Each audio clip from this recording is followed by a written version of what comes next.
Hello, and welcome to Precon Decon, the video series where I deconstruct the pre-constructed decks of Magic the Gathering's history.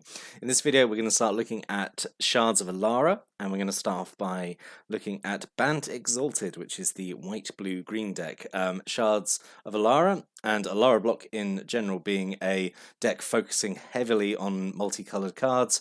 That's where we get the shards from. And it's another kind of faction block, which it's one of those. It's kind of like Ravnica.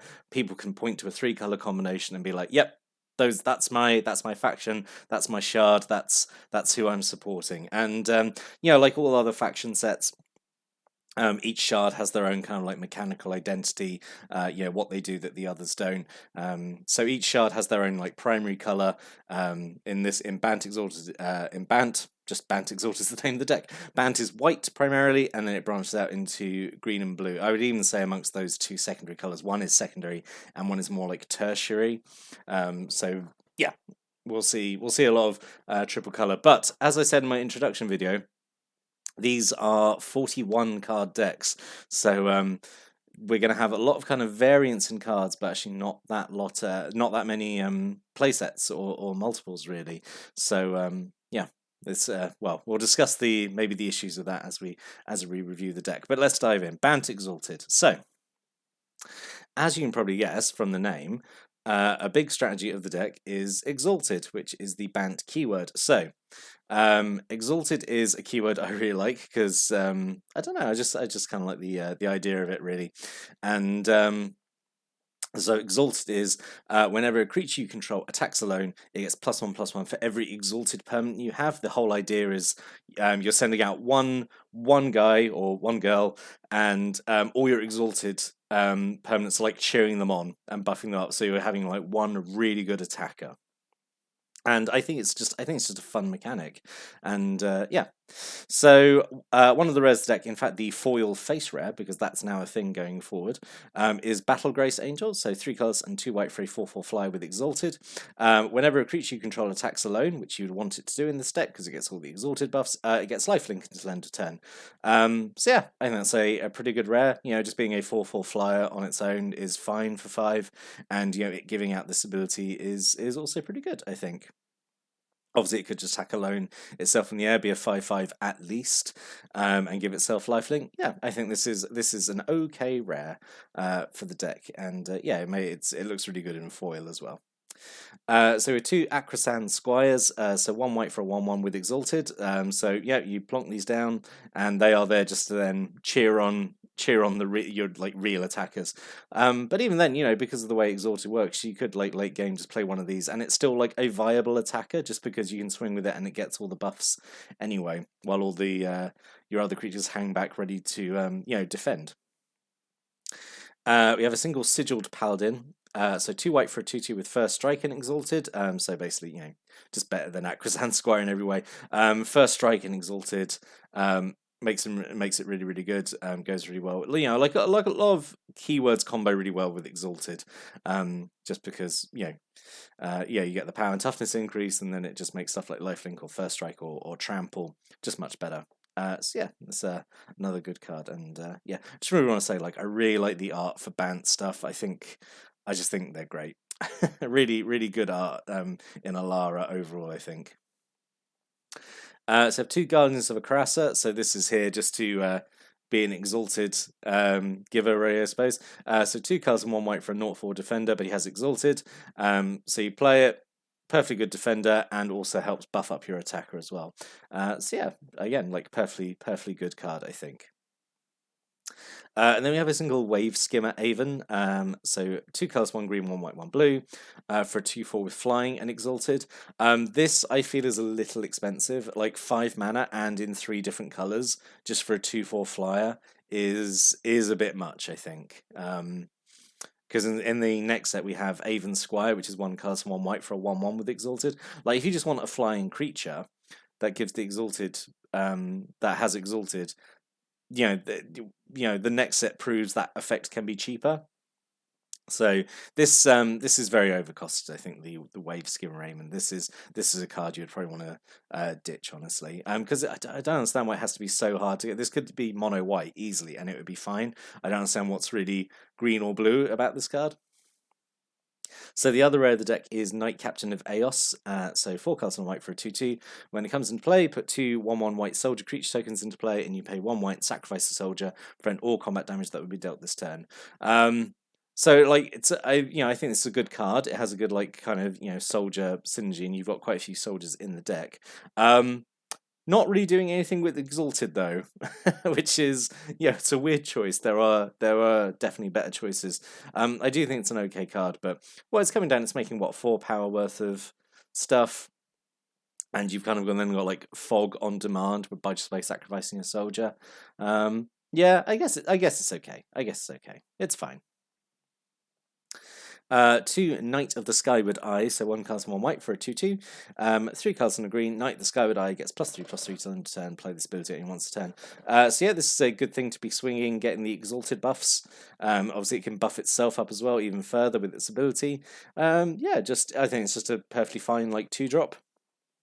Yeah, not really much to say. The fact it can go up to 5/5 is pretty good. Doesn't require sort of like, I mean, not that much, but like, what are you doing with 4 mana otherwise in this deck? I suppose. Yeah, I think it's perfectly fine.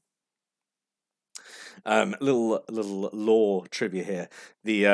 The Order of the Skyward Eye were actually kind of unwittingly bad guys. I won't get into the full lore of Shards of Alara, but it basically involves Nicole Ballas and how he's kind of planted like sleeper agents on each shard, and the Skyward Eye were unwittingly his servants. So yeah, kind of interesting. Anyway. 2 Rocks Warmonk. So this guy is pretty good. So 1 green, 1 white, 1 blue for a 3/4 with lifelink. Just a Rhino Monk there with all his chocolate coins. Yeah, this is again like a really each shard basically has a kind of like in Ravnica, you had like the power uncommon for each guild. Each shard kind of had what it feels like, like a power uncommon, or that was usually 1 mana of each of its shard colors. So in this case, 1 green, 1 white, 1 blue, and it was usually pretty good for its cost. So yeah, I mean, like nothing again, nothing about this card really is green or blue. This could be just mono white and it would be fine. But yeah, this is a fine thing to have with again with Exalted bonuses. It's got lifelink built in. It's got fairly good stats as is. So yeah, I think it's just a fine card to include. And then we have 2 Steward of Valoron, 1 green, 1 white for a 2/2 with Vigilance, and taps to give you green. For some reason, I was never keen on this card, and I have no idea why, because looking at it, it's really good. It actually does a lot. Just being a 2/2 for 2 with Vigilance and the mana ability, so you could potentially attack with it. Having Vigilance in a deck where you have all the Exalted things is really good as well. And then also tap for mana during combat or at the end of combat. Yeah, I think perfectly good card. I think it's really good, actually. Having 2 of them is pretty good. So, as I mentioned in my intro video, these decks start containing cards from the most recent core set. Mostly, I think, just to kind of fill gaps. These are both good choices, though. So, Suntail Hawk and Wild Griffin, they're just basic flyers. But I say in a deck where you've got the Exalted bonuses, these are going to be, I think, punching above their weight.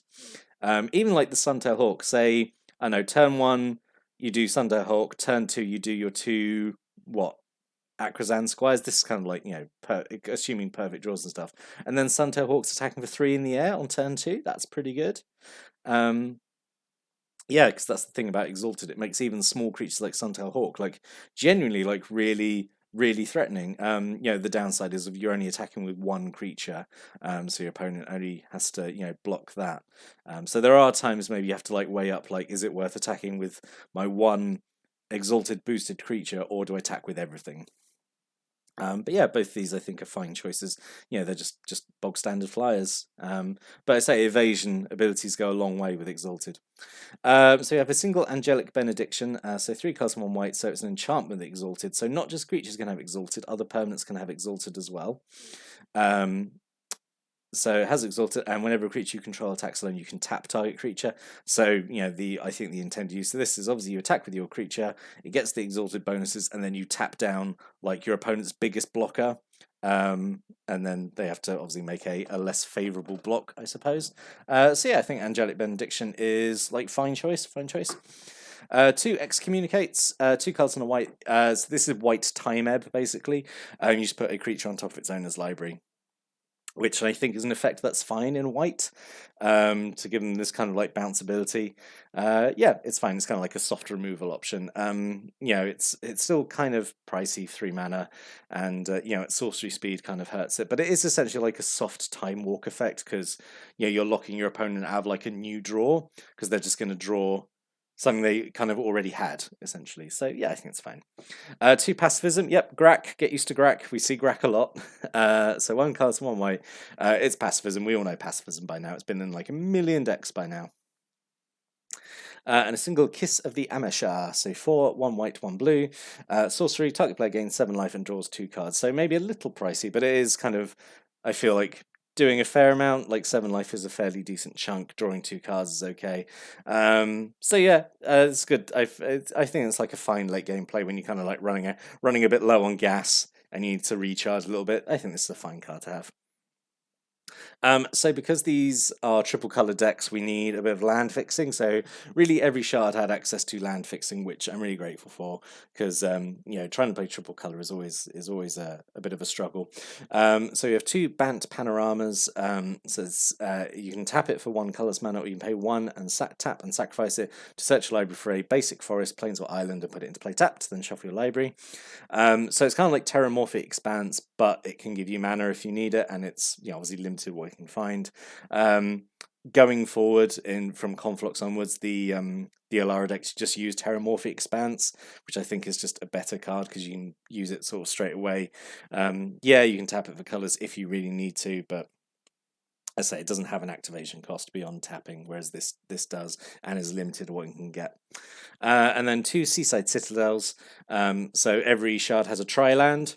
So these were like these caused a stir when they were released because they're basically mechanically better than normal dual lands. Like what were the dual lands in the core sets, like the invasion block ones where they just come into play tapped and they only give you 1 of 2, like Urborg Volcano and Salt Marsh, stuff like that. So Seaside Citadel comes into play tapped and gives you taps to give you green or white or blue. So yeah, all these shard lands are basically the same. They come in play tapped and give you 1 of 3 cards of mana. So yeah, I think they're pretty good. And then 7 plains, 3 forests, 3 islands. Yep. So what could have been? This is the thing with these decks only being 41 cards. They are missing out some cards I think would have worked out really well. So yeah. So Core Archers I think would have been fine. So 2 colors and a green for a 1/3 with Reach and Exalted, just another Exalted creature, and also gives you some protection against flying creatures. Rock's Charger, I think, definitely should have been here. So 3 colors and a green for 3/3 with Trample and Exalted. So Trample goes super well with Exalted. Because obviously you attack, you get all the boosts, and then even if you get blocked, you're going to still do damage to an opponent. So yeah, definitely should have at least had 1 Rock's Charger in here, I think. A Bant Charm would have been nice. So all the shards have charms, and I don't think any decks really have them. I think maybe the Grixis one has it. Anyway, we'll see as we review them.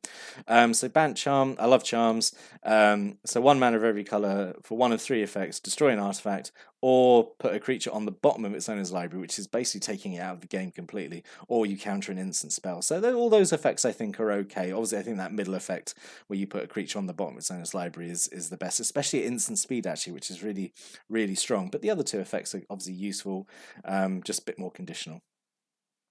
Bant Battle Mage would have been really good as well, I think. So 2 colors and a white for a 2/2. Really like seeing kind of like these like Battle Mage style cards because it gives me invasion nostalgia vibes. So Bant Battle Mage, either 1 green and tap to give a creature trample on turn 10, or 1 blue and tap to give a creature flying turn 10. Again, both those interact really well with Exalted because you're either making a creature more evasive, so it flies over and gets the Exalted boost and hits your opponent, or you give something trample, it gets the Exalted boost and it kills the blocker and also does damage to your opponent. So both those effects work really well with Exalted.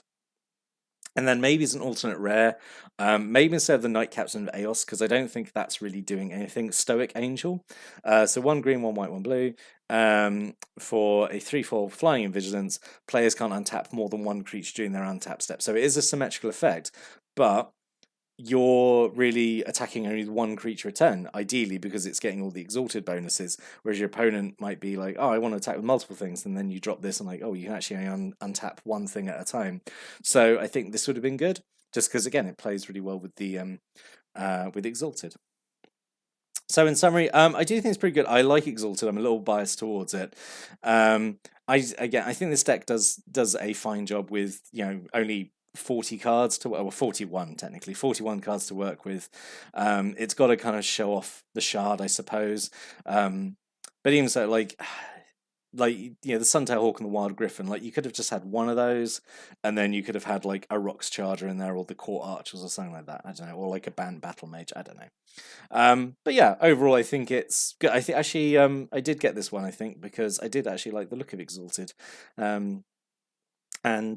I think it was okay. But what are your thoughts on this deck after seeing it? If you want any stories or thoughts or opinions about this deck, please put a comment below. Always like reading people's comments. But yeah, in the next video, we're going to carry on looking at Shards of Alara videos. But until then, thank you for watching and listening. Have a great day.